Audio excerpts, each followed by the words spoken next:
Toward the Reich frontiers, Americans advanced. Against the ports hugging the channel, garrisoned in force by desperate foes, Canadians were sent. And in a thunderous sweep, the British armor surged toward awaiting Brussels.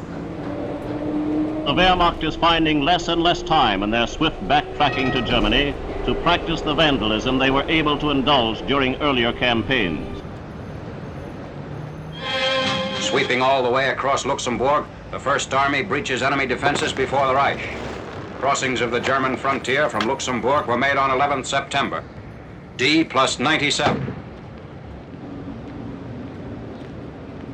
Following the initial crossings of the Reich frontier, First Army units attack Siegfried Line fortifications. General Hodges' advanced patrols move on the West Wall emplacements.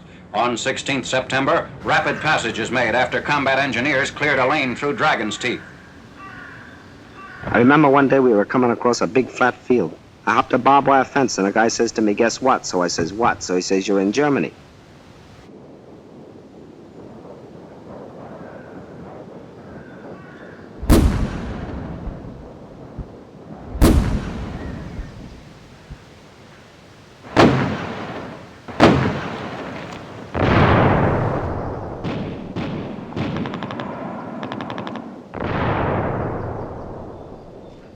Every line must somewhere have an end. In southeast Holland, nothing lay between the British Army and the German plain except 2 rivers and a town. Towards the end, we knew the situation was bad.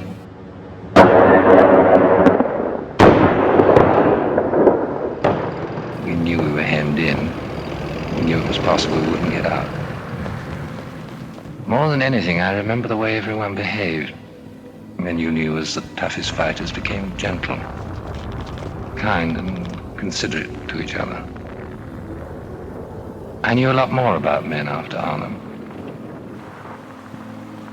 If the Allied Operation Market Garden had succeeded, the Siegfried Line would have been outflanked.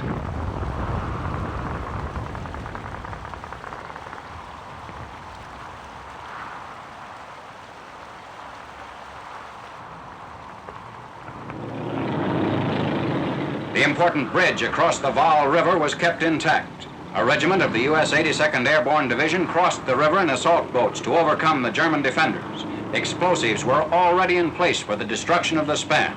British engineers removed the charges. Liberated citizens under German rule since the spring of 1940.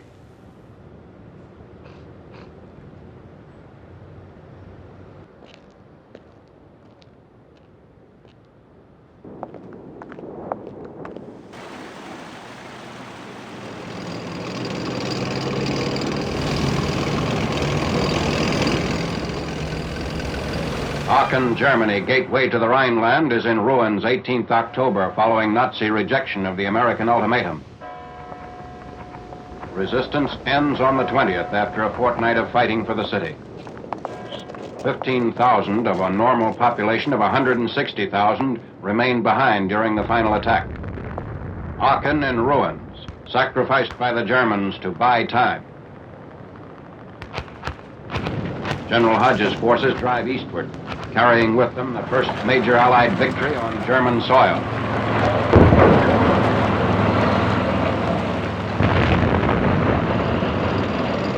Into the gloom of a forest, straight from the German folk tales of the Brothers Grimm, the stifling embrace of its densely interwoven trees obscuring the sky itself, the Hurtgen forest, a name that would come to symbolize the long-drawn heartbreak and despair of war, as surely as its fairy tale counterparts had enshrined the nightmares of childhood.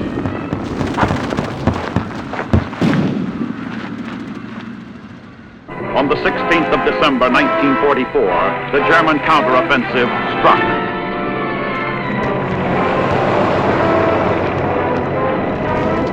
German Field Marshal von Rundstedt suddenly sent a dozen elite divisions smashing into the Ardennes sector.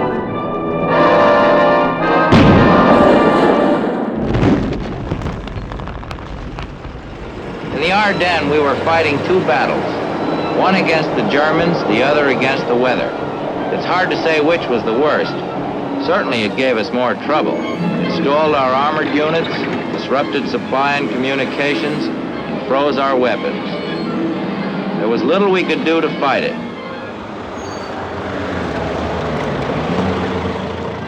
If our lines of communication could be cut, the fate of our armies might be in the balance. This was the Battle of the Bulge.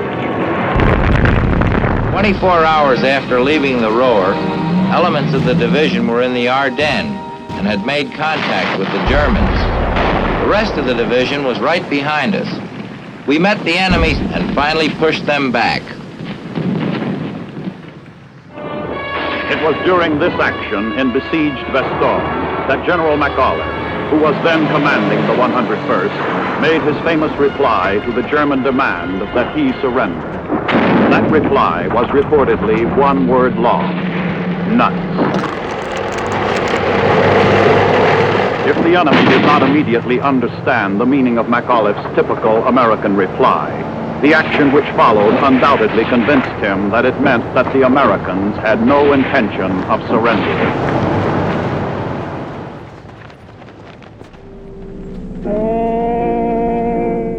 By that time, we knew we were going to see a winter campaign. There was no way out of it. The Germans were dug in and they were tough. And it was plain that until we got a lot stronger, we weren't going anyplace. Seldom is heard a discouraging word, and the skies are not cloudy all day.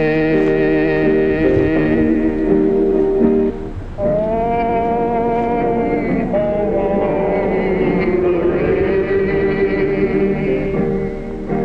where the deer and the antelope seldom is heard a discouraging word. At the end of this year, President Roosevelt spoke many of our hopes when he said, "The tide of battle has turned slowly and inexorably. We pray that with victory will come a new day of peace on earth, in which all nations of the earth will join together for all time. May that spirit live and grow throughout the world in all the years to come." The enemy's stubborn resistance against our drives to Ruhr River line objectives at Lüneck and Jülich has cost him losses in both men and materiel. Smoke screens the advance as the 9th Army continues northeast from Aachen, while the 1st Army advances due east from Düren.